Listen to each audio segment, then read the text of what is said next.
3월 27일 화요일 오늘의 주요 뉴스입니다. 뉴욕 증시가 크게 상승하면서 한 주를 산뜻하게 시작했습니다. 주택시장과 관련된 지표가 나쁘지 않은 수준을 기록한 데다 벤 버냉키 연방준비제도 의장이 경기 부양 의지를 강조하고 나선 점이 주가를 끌어올렸습니다. 유럽 증시는 큰 폭으로 상승했습니다. 경제 지표가 예상 밖으로 개선된 데다 벤 버냉키 의장이 적절한 통화 완화 정책이 필요하다는 의견을 밝히면서 투심이 살아났습니다. 국제 유가는 이틀 연속 상승으로 마감했습니다. 전일 대비 16센트 오른 107달러 3센트로 거래를 마쳤습니다. 벤 버냉키 미국 연방준비제도 의사회 의장이 실업률이 9%대 이하로 떨어진 것을 고무적으로 평가하면서 통화 완화 정책을 지속할 필요가 있다고 밝혔습니다. 앙겔라 메르켈 독일 총리가 유로존 구제금융기금 증액을 수용할 것이라는 입장을 밝혔습니다. 그동안 증액에 반대해온 독일의 입장 변화로 오는 유로존 재무장관 회담에서 구제금융 증액이 합의될 거란 전망이 나오고 있습니다.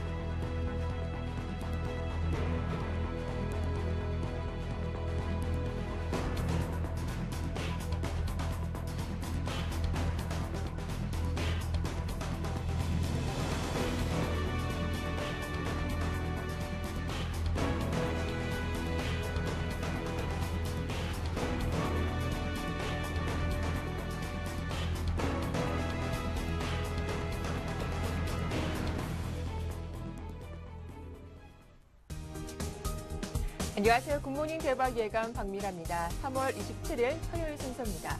한동안 꽃샘 추위로 몸이 움츠러들었는데 오늘부터는 봄 기운을 가득 느낄 수 있을 만큼 날씨가 많이 풀린다고 합니다. 포근한 봄 날씨 기대하시면서 오늘 굿모닝 대박 예감도 함께 하시면 좋겠습니다. 뉴욕 증시에도 따뜻한 봄바람이 불었었죠. 무엇보다 그동안 시장의 우려로 작용했던 주택 관련 지표가 개선된 것이 고무적이었고 또 여기에 벤 버냉키 의장도 통화 완화 정책이 필요하다고 강력히 시사한 점이 시장에 긍정적인 영향을 주기도 했는데요. 어떤 재료들이 있었는지 궁금하시죠? 지금부터 와이즈인베스트 심기원 대표와 함께 자세하게 분석을 해보겠습니다. 안녕하세요. 네, 안녕하십니까. 예, 간밤 뉴욕 증시 출발이 상당히 좋았습니다. 3대 지수가 1% 이상 강하게 상승으로 마감을 해줬는데요. 먼저 자세한 마감 상황부터 살펴보도록 하죠. 네, 뉴욕 증시 같은 경우에는 3대 지수 모두 1% 넘는 급등 흐름으로 마감을 하였습니다. 벤 버냉키 의장에 대한 연설에 대한 기대감이 높아지면서 추가 양적 완화 정책에 대한 기대감이 높아졌습니다. 따라서 그러한 기대감으로 급등 마감했다라고 먼저 정리해 드리겠는데 다우존스 산업평균지수 같은 경우에는 전 거래일 대비 1.23% 상승하는 모습 보였습니다. 13,241.63을 기록하는 모습 보이면서 160포인트 이상의 상승 흐름 보였고 S&P 500 지수 같은 경우에도 상승 흐름 보였습니다. 전일 대비 1.39%, 19.4포인트 상승한 1,416.51을 기록을 했습니다. 다시 한번 2008년 5월 이후 최고치를 경신하는 모습 보였고 나스닥 지수 역시나 강한 모습 보였습니다. 1.78%, 54.65포인트 상승한 3,122.57로서 역시나 2000년 들어서 11월 이후 최고치를 경신하는 모습 보였다라고 정리해 드리겠고 버냉키 발언에 대해서는 사실 시장에서 의견이 엇갈리고 있는 내용이 많습니다.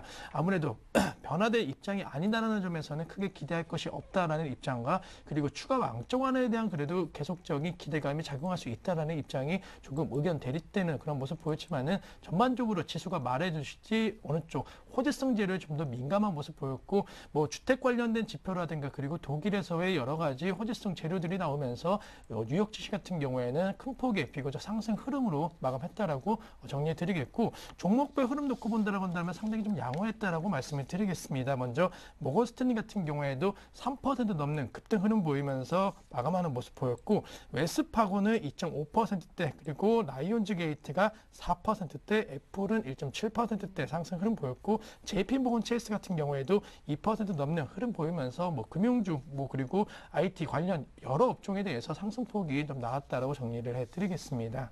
예, 특히 연방준비제도이사회 의장이 일자리를 증가시키기 위해서는 여전히 적절한 통화 완화 정책이 필요하다고 언급을 했었죠. 저금리 기조를 유지하겠다라고 밝힌 것이 주가를 끌어올리게 되는데 먼저 버냉키 의장의 발언부터 좀 자세하게 짚어보죠. 네, 우선은 버냉키 의장 같은 경우에는 미국의 실업률이 9% 이하로 떨어진 거에 대해서 상당히 좀 긍정적으로 평가를 하였고 앞으로도 이 통화 완화 정책에 대한 필요성은 계속적으로 좀 유지를 해야 된다라고 밝혔습니다. 최근에 실업률 하락은 2008년도 후반부터 시작되었던 대량 실업이 이제는 어느 정도 해결될 수 있다라는 반전에 대한 기대감이 높아질 수 있다라는 것으로 시사하는 모습 보였는데 이 같은 변화가 끝날 때까지는 실업 문제를 더욱 개선시켜야 된다라고 발언을 하였습니다.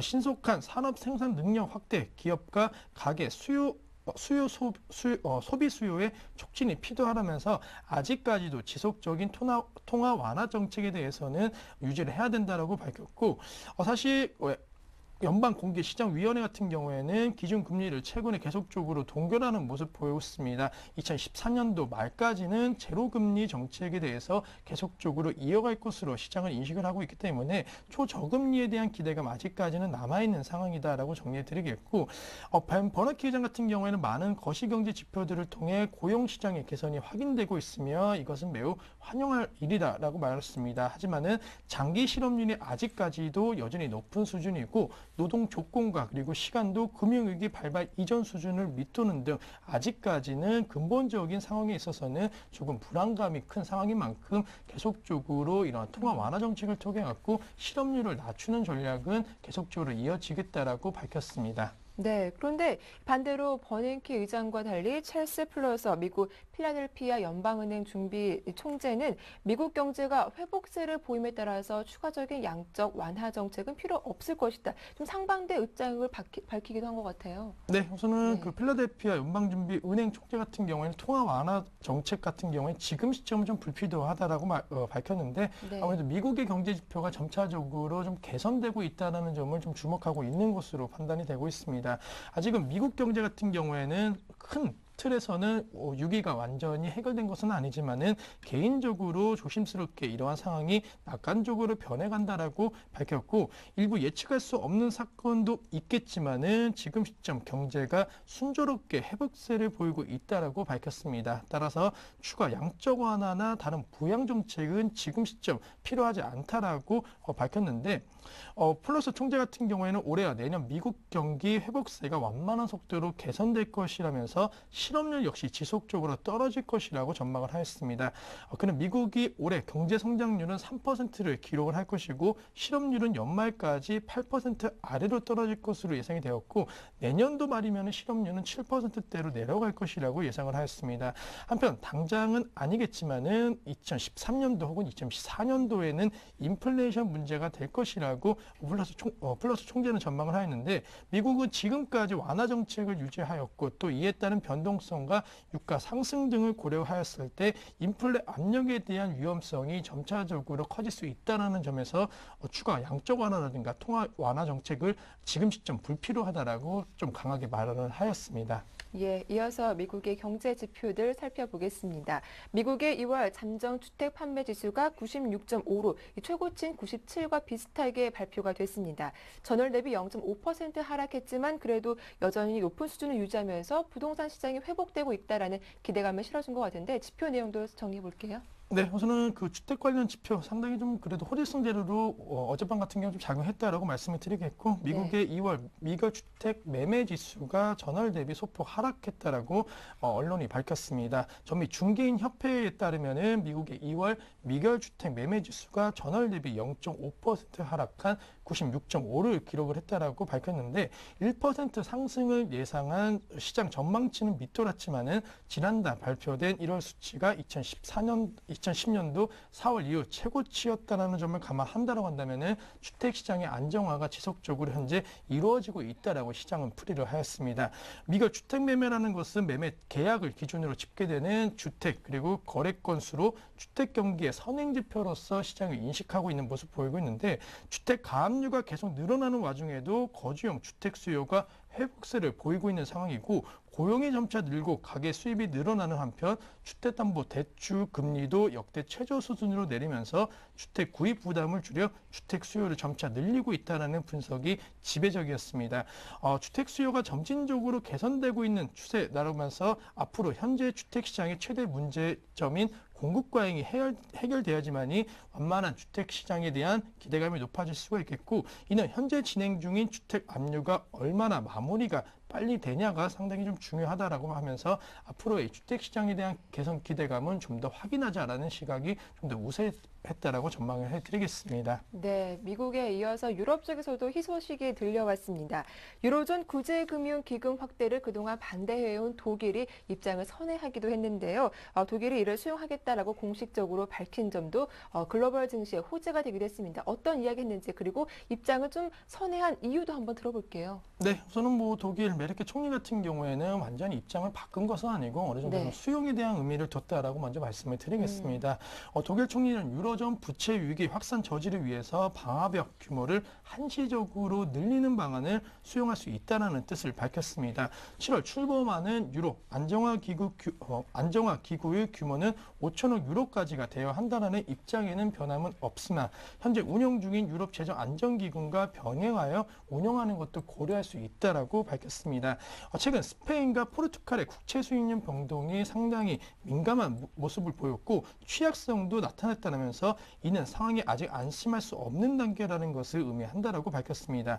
이 SM이 독자적으로 가동할 수 있을 때까지 몇 년 동안은 기존의 EFSF에 출연한 국가들이 자금을 회수할 수 있을 때까지 함께 운영하는 방안도 생각해 볼 수 있다라고 밝혔는데, 메르켈 총리 같은 경우에는 이러한 사항에 대해서 30일 열리는 유로존 재무장관 회의에서 독일의 기존 입장을 조금은 번영을 시켜서 조금은 완화시키는 모습을 보일 가능성이 높다라고 시장은 해석을 하고 있습니다. 당초 올해까지 한시적 매니커즘인 EFSF를 항구적 재정안정기금인 ESM이 출범하면 해소될 계획이었으나 지난 12월 신재정 협약을 결의한 유럽연합 정상회의에서 양자를 함께 운영하는 방안이 검토가 되었습니다. 따라서 30일 유로존 재무장관에서 이 문제가 어떻게 논의가 될 건지에 대해서 상당히 시장에 대해서 관심이 높아지고 있다라고 밝혔고, 무엇보다도 독일이 강경한 대책이 아닌 조금은 시장에서 수용할 수 있다라는 점,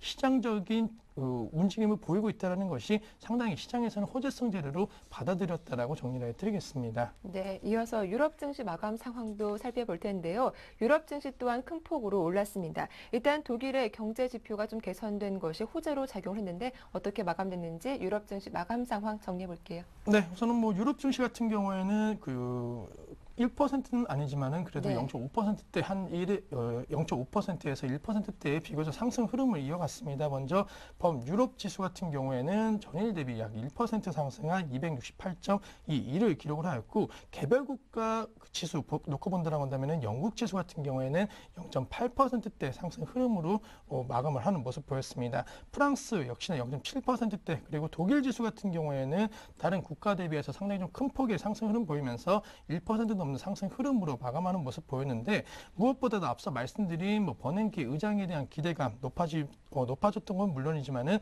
독일 쪽에서 역시나 경제지표 개선이 나타났습니다. 독일의 3월 기업 신뢰도 지수가 예상을 깨고 최근 8개월간의 최고치 109.8을 기록해 지난달보다도 상승하는 모습 보였기 때문에 유럽 쪽 호재성 재료들이 더 많았다라고 정리해 드리겠고, 유로존 부채 위기가 독일의 수출 환경이 압박이 되고 있음에도 불구하고 독일의 기업들이 여전히 전방적으로 낙관적인 경기를 유지하고 있다는 전망을 하고 있다는 분석이 제기되면서 상당히 시장에서는 호재성 재료로 받아들였고, 지금 시점 아무래도 이 유럽 국가에서 영향력이 큰 독일 기업들이 이렇게 경기를 낙관하고 있다는 자체가 유럽 지역의 전반적인 산업 확산, 산업 경기에 대한 회복 기대감이 높아졌다라고 말씀을 드리겠습니다. 또한 종목별로 본다라고 한다면은 스페인 저가 항공사 이직잭 같은 경우는 7% 넘는 상승세, 그리고 영국의 글로벌 에너지 기업 털로 우오일 같은 기업들도 케냐에서 유전 발견 보고에 따라 갖고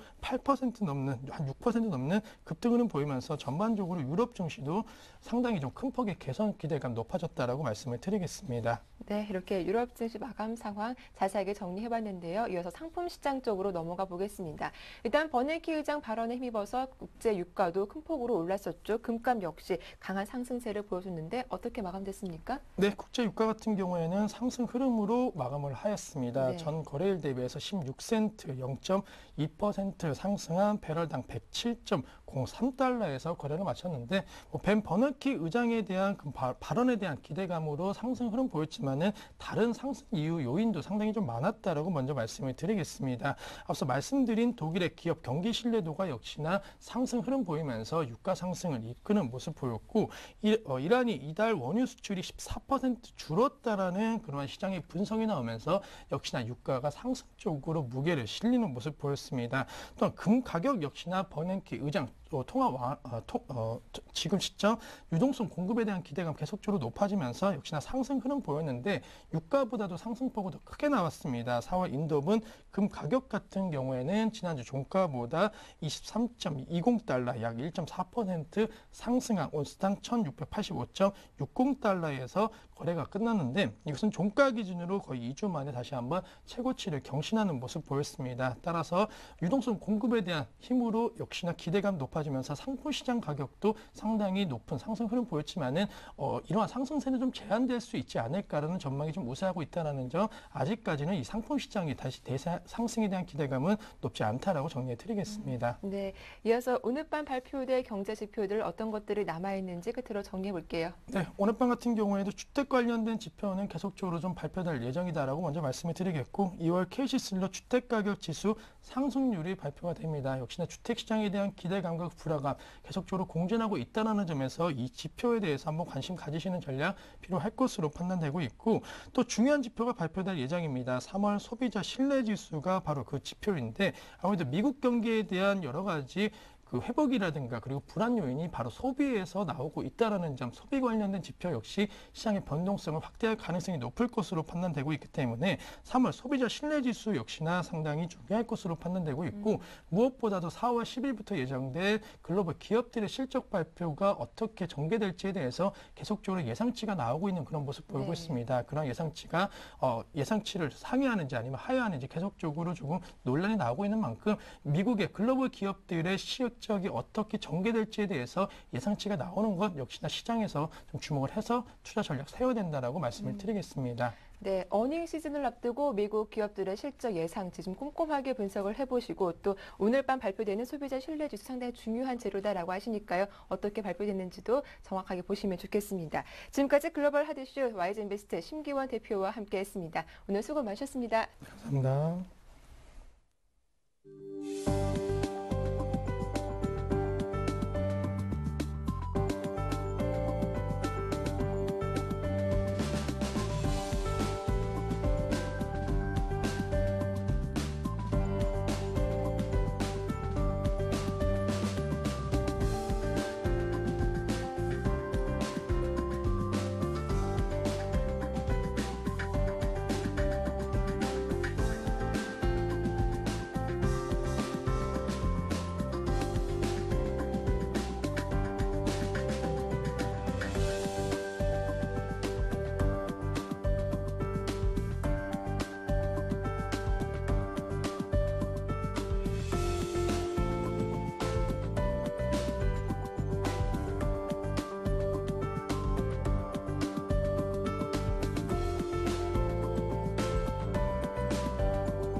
네, 미국과 유럽 마감 분위기는 상당히 좋았습니다. 과연 오늘 국내 증시도 이 분위기 그대로 이어갈 수 있을까요? HMC투자증권 시화지점의 박지훈 과장과 이야기 나눠보겠습니다. 안녕하세요. 네, 안녕하십니까. 예, 미 연준의 추가 양적 완화 기대감으로 일단 글로벌 증시 분위기가 상당히 좋았습니다. 지난주와는 다르게 분위기도 상당히 개선된 것 같은데 오늘 국내 증시 어떻게 전망하십니까? 요즘에 참 시장 대응하기 어렵습니다. 그렇죠? 어제도 상당히 시장을 거의 상당히 냉랭하게 분위기를 안 좋게 이끌어 갔다가 그나마 오늘 글로벌 증시가 정책 기대감이 나왔죠. 그래서 버냉키 의장의 컨퍼런스 회의에서 경기 부양책을 지속할 필요가 있다. 어떤 이런 코멘트에 따라서 이런 상승 마감한 부분들, 그러다 보니까 다우가 지금 13,200선도 지켰고요. 나스닥도 3,100선도 넘어서는 그런 아주 긍정적인 흐름들이 나왔는데, 메르켈 총리가 이제 한시적으로 거제 금융 규모를 7천억 유로로 유지할 수 있다. 이런 것들도 계속적으로 이 코멘트 모멘텀들이 계속 발휘되고 있다는 점이죠. 경제지표 측면에서는 잠정 주택 매매 지수, 그러니까 이 부분은 좀 전월 대비 소폭 하락했네요. 근데 전년 대비, 그러니까 YOY 기준으로 봤을 때는 9.2% 상승하는 모습이었기 때문에 아무래도 주택 시장에 대한 회복 기대감 여전히 커진다라고 우리가 해석을 할 수 있을 것 같습니다. 전반적으로 종목들을 보면 필라델피아 반도체 지수가 지금 1.4% 정도 상승을 했거든요. 그리고 이 부분이 이제 나스닥에도 긍정적인 영향을 끼쳤고, 다만 IT 쪽에서는 이 마이크론 테크놀로지 쪽에서 1.79% 정도 빠진 거를 제외하고는 전반적인 종목들이 한 1에서 2% 정도 상승하는 마감을 보였고요. 금융주 보면은 뱅크 오브 아메리카가 조금은 빠졌습니다. 0.81% 상승한 것밖에 안 됐지만 우리 모건 스탠리 쪽에서 4% 넘게 상승하는 부분들, 엑슨모빌도 한 1.7% 상승하는 모습들, 그러니까 전반적인 굵직굵직한 대형주들이 1, 2% 정도 상승하는 흐름들이었기 때문에 어느 누가 치고 갔다 이렇게 볼 수 있을 것 같지는 않나요. 전반적인 전 업종이 골고루 상승했다라고 볼 수 있고요. 그렇게 된다라면 국내 시장 오늘 어저께 무려 LG화학 같은 경우만 예를 들자면 LG화학 같은 경우만 보더라도 5% 넘게 하락하는 모습을 보여줬거든요. 이런 부분들만 봤을 때는 어찌 보면 어제의 낙폭이 금일 회복을 하는 것이 가장 큰 오늘 바로미터가 되겠죠. 그러니까 이것을 회복하느냐, 어제 낙폭이 과했던 종목들이 먼저 치고 올라올 가능성이 크기 때문에 그게 오늘 가장 키포인트가 아닌가, 관전 포인트가 그쪽으로 잡을 것이 가장 맞지 않겠냐 싶습니다. 예, 일단 어제 낙폭 과대 종목들 회복하는지 여부가 상당히 중요하다라고 하셨는데 최근 국내 증시 보면 펀드 환매 물량이 계속 나오면서 약한 모습을 이어가고 있습니다. 또 월 말이기도 한데요. 이 윈도우 드레싱 효과는 기대해 볼 수 없는 건지 궁금하기도 하거든요. 예, 방금 언급하셨듯이 펀드 환매, 그다음에 차익 매물 계속 나오고 있죠. 그래서 2,000선 초반까지는 계속 슬로우한 그런 모습들을 보여주고 있다라는 점이죠. 근데 이제 방금 언급하셨듯이 이제 윈도우 드레싱 효과, 이게 보면은 이제 금융에서 거의 결산기를 앞두고 기관이 거의 이제 많이 보유한 종목들이 주가가 가장 이제 탄력을 좀 가미하는 부분이 있는데 이건 이제 의미를 보면은 아무래도 이번 이제 결산기 성적이 펀드 매니저들한테 상당히 중요한 그런 팩트거든요. 그러다 보니까 막판에 월 말에 상당히 좀 주식을 사들이는 그런 흐름들이 나오는데 전반적으로는 이제 한국거래소 같은 경우도 이 윈도우 드레싱 관행을 뿌리 뽑겠다 강하게 얘기는 하고 있는 상황이긴 한데 그래도 이 관행, 이 윈도우 드레싱 관행은 좀 무시할 수 없는 부분도 있습니다. 하지만 그 윈도우 드레싱을 노리고자 이렇게 주식 매수를 하는 그런 전략은 좀 아니다 이렇게 볼 수 있고요. 긍정적인 어떤 건전 투자 마인드로 접근했을 때는 이제 1분기 실적에 대한 기대감에 좀 의존할 필요가 있지 않냐. 2050선을 트라이하기 위해서는 그런 관점에서 봐야 될 것 같은데 어제 보셨겠지만 건설주 상당히 일단 탑으로 잡아야 될 것 같습니다. 건설과 금융을 잡아야 될 것 같은데 일단 해외 수주 모멘텀이 그래도 가장 이 건설주에 초점이 맞췄다. 그러니까 거의 섹터별로 모멘텀이 없는 거죠. 모멘텀이 없는데 그나마 모멘텀이 계속 보유하고 있는 것들이 조선과 건설인데 그나마 이제 건설이 좀 수급이 좀 붙으면서 삼성물산, 엔지니어링, 대림산업, 현대건설, GS건설 이 빅5를 주목으로 잘 하셔야 될 것 같고 금융이야 여전히 계속적으로 작년도 그랬고 재작년도 그랬고 금융은 싸다. 하나금융, 신한지주, 현대해상, 메리츠화재 이 네 섹터를 봐야 될 것 같습니다. 그래서 보험과 은행주는 긍정적인 어떤 저가 매력, 이런 밸류에이션 매력도를 가지고 계속적으로 수급이 개선되는 흐름을 잘 주목해야 될 필요가 있고요.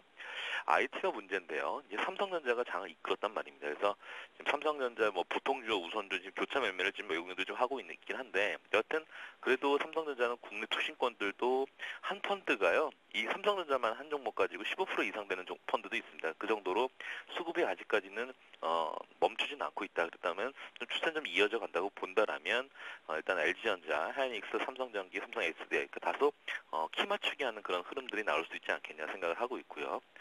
다만 문제는 이제 자동차인데요. 자동차도 이제 현대차, 기아차, 모비스, 한국타이어, 현대그룹 각각 기업별 모멘텀도 있지만 여전히 아직까지는 IT 건설 금융에게는 수급적으로는 개선세가 조금 시간이 걸리지 않겠냐 해서 다소 좀 관망으로 하는 좀 전략이 필요할 거로 보여지고 문제는요. 중소형주 종목입니다. 어제 잘 나가던 종목이 음봉 길게 맞는 종목들이 한두 가지가 아니더라고요. 그래서 그런 종목들, 그러니까 STCB 같은 종목들도 상당히 시장을 아웃퍼포하는 모습 보여줬는데 이것들이 바로 같은 섹터 내에서 또 같은 성격이 비슷한 영역의 작은 섹터로 넘어갈 가능성이 큽니다. 그래서 이제는 연성 회로기판 종목들이 상당히 좋았다라면 이제는 좀 덜 반영된 휴대폰 부품이라든지 장비, 소비재 쪽으로 좀 접근할 필요가 있지 않겠냐 해서 관련 종목들은 이제 아몰레드 쪽을 좀 보고 있는데요.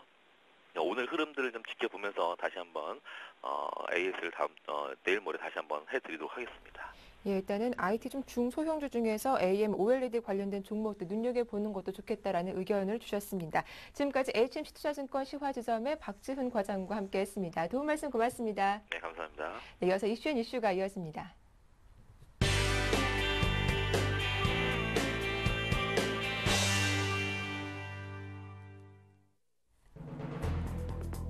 (2012) 서울 해관보 정상회의가 서울 삼성동 코엑스에서 개막했습니다. 전 세계 53개국의 정상급 대표들은 핵 위험을 사전 차단하기 위해 정상 선언문을 채택할 예정입니다. 한국과 터키의 자유무역 협정이 협상 2년 만에 타결돼 양국 정부가 가서명했습니다. 두 나라는 협정 발효 후 7년 이내에 주요 공산품의 관세를 대부분 없애기로 합의했습니다. 출생아 수가 5개월 연속 감소하고 있습니다. 경기 위축과 물가 상승으로 인한 심리적 부담과 함께 지난해 109회로 출생아 수가 늘어난 데 따른 기저효과도 한몫했습니다. 국내 비은행계 카드사 1, 2위를 다투고 있는 현대와 삼성카드가 진퇴양난에 빠졌습니다. 양사의 카드 상품을 놓고 붙은 표절 시비가 법정 분쟁으로까지 비화될 조짐을 보이고 있기 때문입니다.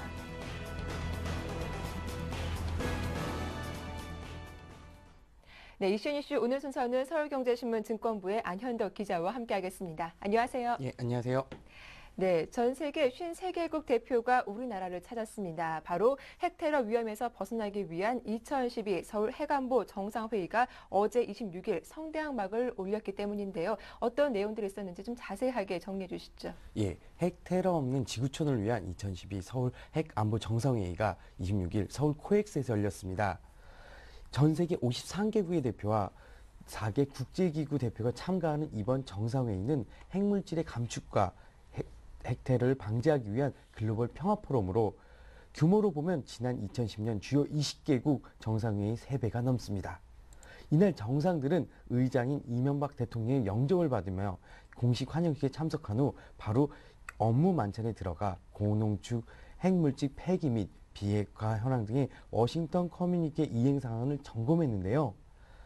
이튿날인 27일에는 두 차례의 정상회의를 통해 무기급 핵물질을 제거하거나 최소화하고 원자력 시설에 대한 물리적 보호를 강화하는 한편 핵과 방사선 물질이 불법적으로 거래되는 것을 차단하려 하는 내용의 서울 커뮤니케를 채택할 예정입니다. 이번 회의 기간에는 공식 의제 외에도 북한의 비핵화 및 로켓 발사 문제가 장외 최대 이슈로 부상했는데요. 앞서 이 대통령과 후진타오 중국 국가주석은 정상회담을 열고 북한의 장거리 로켓 발사 중지에 의견을 같이 했습니다. 특히 후 주석은 북한이 위성 발사보다 민생 발전에 집중해야 한다며 말에 북한에 대한 압박 수위를 한 단계 높였습니다. 드미트리 메드베데프 러시아 대통령도 북한 정권은 미사일을 발사하기 전에 북한 주민을 먹여 살려야 한다며 중국보다 강한 어조로 북한의 로켓 발사 중지와 변화를 촉구했는데요. 메드베데프 대통령은 언제까지 국제사회 원조에 의지해 살 수 없다면서 북한도 변해야 한다. 그래야 경제 발전을 할 수 있다고 강조했습니다. 또 북한이 계속 추진하고 있는 미사일 발사는 안보리 결의 위반이고 한반도 정세를 어렵게 하는 바람직하지 않은 계획이라고 덧붙였습니다. 이 밖에도 이 대통령과 후 주석은 최근 한중 간 현안이 되고 있는 한중 자유무역협정, 탈북자와 이호도 등 배타적 경제 수요 확정 등에 대해서도 논의했는데요. 한중 FTA 공식 협상 개시와 관련해서는 양국이 4월과 5월 실무 준비를 거쳐서 조속한 시일 내에 시작하기로 합의했고, 탈북자 문제는 인도주의 원칙에 따라 중국도 한국을 이해하고 한국도 중국 입장을 배려하는 가운데 긴밀하고 원만하게 처리하기로 했습니다. 두 정상은 또 이호도 등과 관련된 배타적 경제수역 획정과 관련해서도 중단된 장기 협의 과정을 조속한 시일 내에 재개해 획정을 위한 실무진을 구성하는 데 합의했습니다. 네, 이번 2012 서울 해관보 정상회의에서 정상선언문을 채택한 것 이외에도 또 다른 성과가 있었다고 합니다. 바로 한국과 터키 FTA가 그것인데요. 이에 따라 자동차 업계에서는 벌써부터 환호성이 나오고 있다고요? 네, 우리나라가 핵 안보 정상회의에 맞춰 터키와 자유무역 협정 가서명을 완료했습니다. 가서명을 하게 되면 양국 간 관세 양호안이 확정되는데요. 터키의 관세 인하에 따라 자동차 부품 관련 수출이 크게 늘어날 것으로 예상되고 있습니다.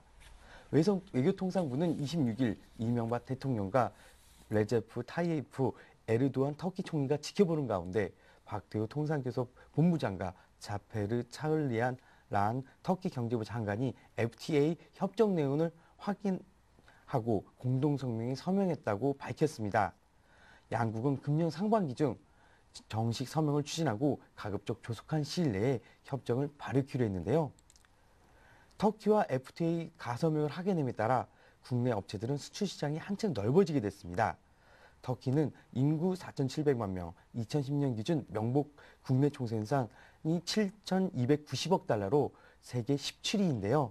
품목별로 보면 터키는 1000cc에서 1500cc 자동차에 부과하는 관세 10%를 17년에 걸쳐 없애기로 했습니다.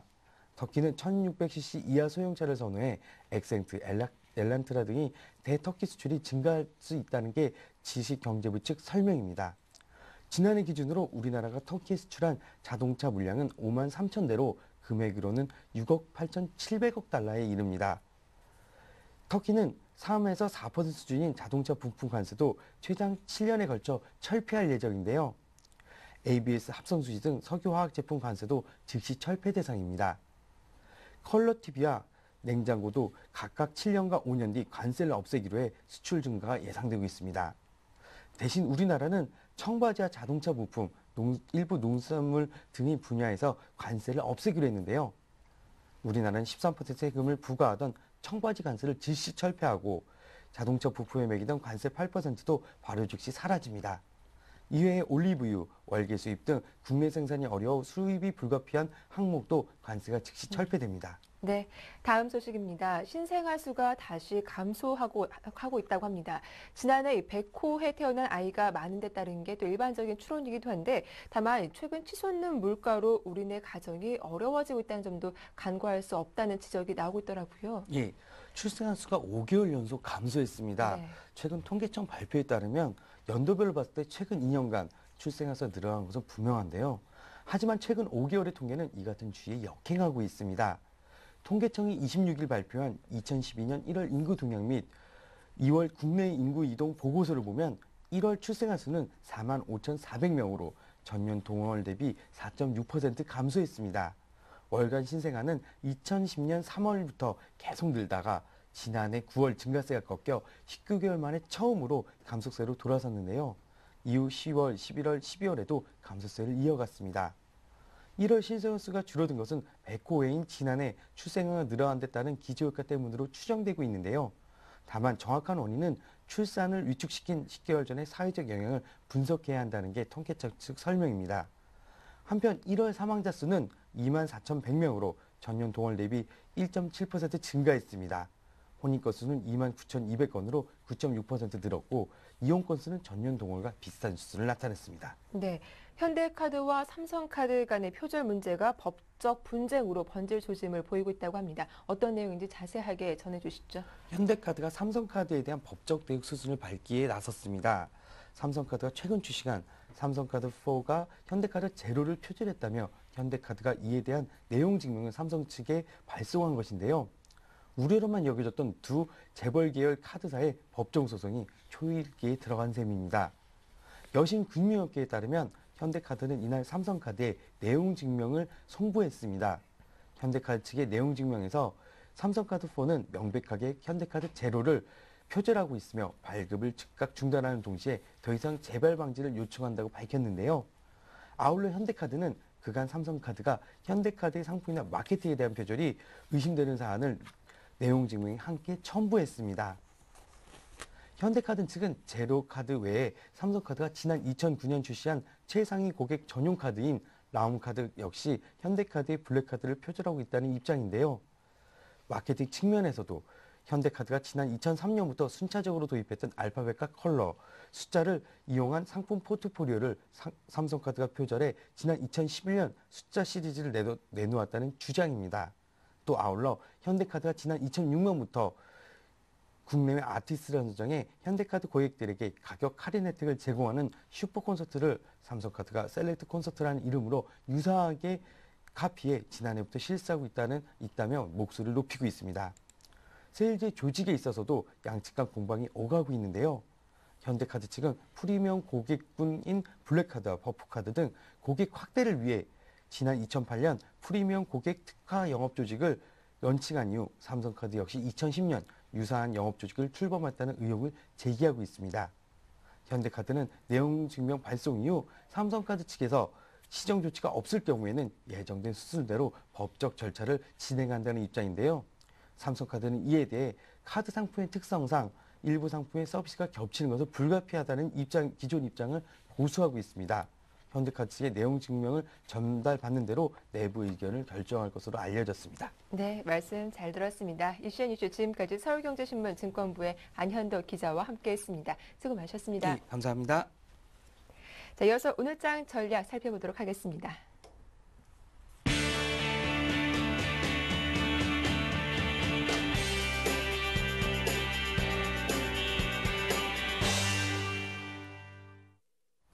네, 이슈앤 진단 시작하겠습니다. 오늘 순서는 하나대투증권 목동중앙지점의 임진순 대리와 함께하겠습니다. 안녕하세요. 예, 안녕하십니까? 예, 먼저 어제장 마감 상황부터 살펴볼 텐데요. 먼저 어제 투신을 중심으로 한 기관의 매도에 또다시 코스피 지수가 반등 하루 만에 하락세를 보였습니다. 어떻게 마감됐는지 좀 정리해 볼게요. 예, 일단 코스피 북한의 광명성 3호 발사 준비 소식과 외국인과 기관의 동반 매도로 역시 하락 마감했습니다.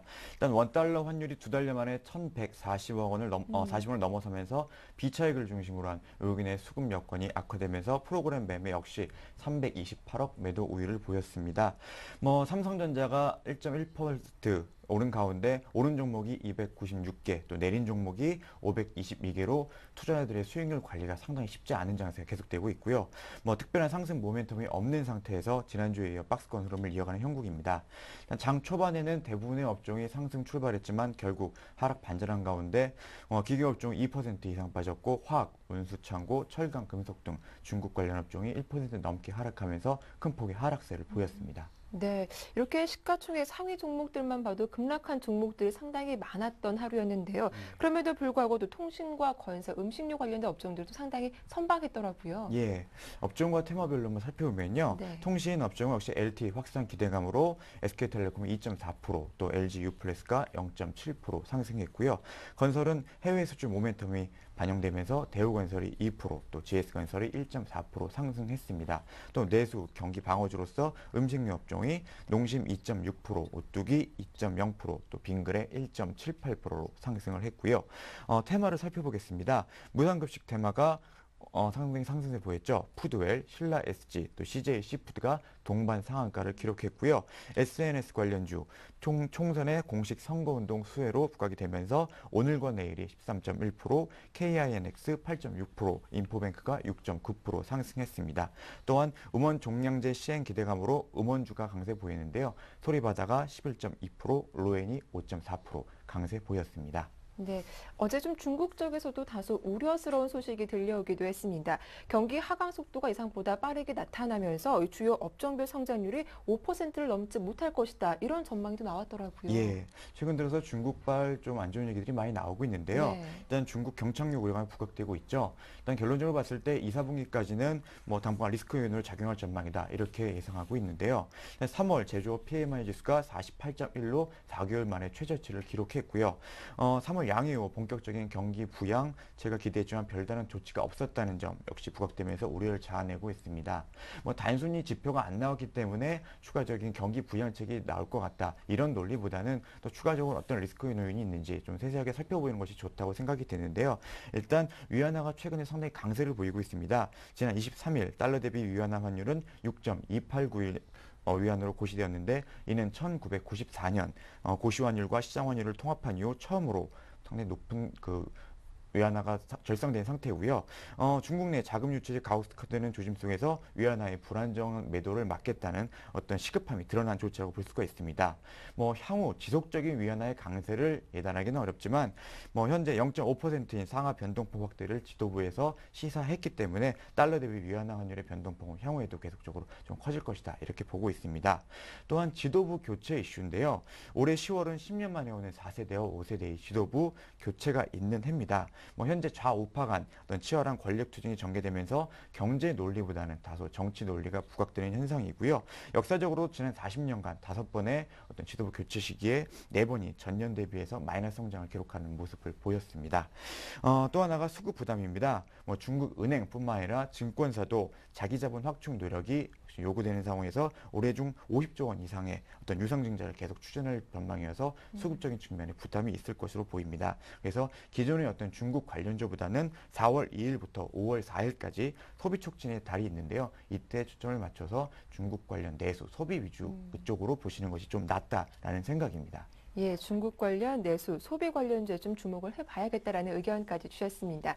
이제 오늘 좀 전략을 세워볼 텐데요. 최근 국내 증시는 부진한 모습을 보였지만 간밤 글로벌 증시가 큰 폭으로 올라왔습니다. 오늘 좀 국내 증시 이 훈풍 이어받을 수 있을까요? 예, 아무래도 어제 벤 버너키 회장의 어떤 의견에 따라서 미국 증시 많이 올랐는데요. 네. 아무래도 오늘 아침 갭상승에서 출발할 것으로 생각이 됩니다. 하지만 조급할 필요는 전혀 없기 때문에 추격 매수할 필요는 없다고 생각하고요. 어제와 마찬가지로 당분간은 전체적으로 특별한 상승 모멘텀이 없이 약간의 정책 운변은 계속될 것이다 이렇게 보고 있습니다. 또 하나 주목해야 할 게 조그만 지금 어떤 약재 또 미국의 어떤 경제 지표라든지 안 좋게 나온다 이런 것들이 있을 때는 향후에는 2000선 어떤 지지력 테스트도 좀 생각해 봐야 할 시기라고 보고 있고요. 종목별로 차별화 현상이 상당히 강하게 나타나고 있습니다. 그래서 큰 숲을 보기보다는 개별 모멘텀을 가진 개별 종목들 위주로 선별적 대응을 하셔야 될 것 같은데요. 역시 종목 선택 기준은 실적이라고 보고 있습니다. 프리 어닝 시즌에 따라서 실적 호전주 위주의 접근 전략이 유효한데요. 전년 전분기 대비해서 영업이익이 개선되고 있는 자동차 부품이라든지 건설, 중국 내수 소비 확대주, 또 지난해 4분기 적자에서 올해 1분기 또는 2분기에 턴 하나로서 할 수 있는 IT 부품주 이쪽 종목군들로 압축해서 종목 선택을 하시는 게 좋다 이렇게 보고 있습니다. 네, 일단 글로벌 증시 호재로 오늘 갭상승 출발하더라도 추격 매수는 자제해야겠다라는 의견을 주셨습니다. 자, 종목별로도 차별화된 전략이 필요하다라고 하셨는데 오늘 좀 눈여겨볼 만한 업종이 있다면 어떤 쪽일까요? 예, 일단 최근에 기관들의 매수가 상당히 많이 들어오고 있는 하이닉스를 뽑아봤는데요. 일단 6가지 측면에서 매수 포인트를 잡아보겠습니다. 3월 하반월 디램 고정 가격이 3% 일단 상승을 했죠. 디램 가격의 상승 흐름은 지속될 것으로 전망을 하고 있습니다. HDD 공급 처진 문제가 어떤 개선되면서 PC 판매가 안정화되고 있고요. 또 모바일 기기의 하드웨어 사양이 강화로 디램 장착량이 증가되고 있습니다. 이렇게 수요가 개선되고 있고요. 또 공급은 감산 효과가 나타나면서 증가세 둔화가 불가피하게 보입니다. 그래서 2분기에는 수급 균형을 이루고 또 3분기부터는 공급 부족이 예상되어서 디램 가격은 2분기까지 한 3불 수준까지 상승할 전망으로 보고 있습니다. 또 최근에 모바일 디램 수요가 상당히 증가하고 있죠. 아이스크림 샌드위치 등 신규 모바일 OS는 스마트폰과 태블릿, PC에 공동으로 적용되면서 높은 수준의 하드웨어 사양이 필요한 상황입니다. 또 AP 1.5GHz 수준으로 속도가 빠르고 또 고해상도 디스플레이를 적용하면서 디램 장착이 어떤 불가피한 상황으로 전개가 되고 있습니다. 또 계속 나왔던 이슈지만 역시 엘피다 효과죠. 엘피다 구조 조정이 어떤 방식으로 이루어지더라도 어떤 엘피다 경쟁력의 핵심인 기술과 자본력 약화가 상당히 불가피한 상황이고요. 특히 기술은 살려두고 어떤 생산 캐파의 구조 조정 가능성이 높아서 대농업종 전체적인 어떤 공급량 둔화 움직임이 가속화될 것으로 전망을 하고 있습니다. 이번에는 하이닉스 어떤 내부적인 요인을 살펴봐야 할 것 같은데요. 네. 디램의 온보드화 추세입니다.